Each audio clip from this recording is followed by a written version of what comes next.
Suni Williams and Butch Wilmore, two astronauts that were going on a 1 week tour of space, have been up there 8 months. That's not a stutter.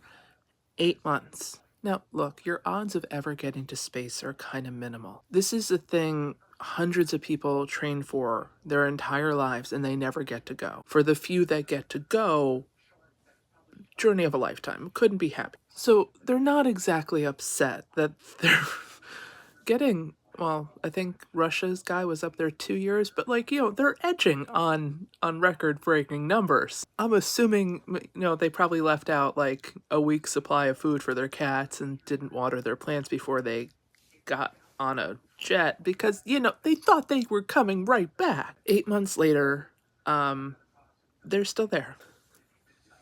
Like, no, we promise, you're definitely coming back. Oh, okay, not this one, there's no room on this. Okay, not this shuttle either, there's no room on this shuttle either. Even Trump apparently said something to Elon the other day, which is like, can you go get them already? Now, in fairness, don't rush.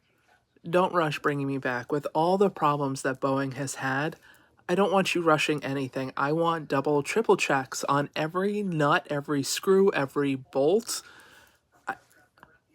I would rather you leave me up here another 8 months than you guys rush to come get me. Now, don't worry, the International Space Station has backups to backups to backups for just this reason. There's enough air, there's enough food, but 8 months in a tin can, when you replied yes and, beef to your cousin's wedding 5 months later and thought you would definitely be 2 solid feet on the ground by then, no questions asked.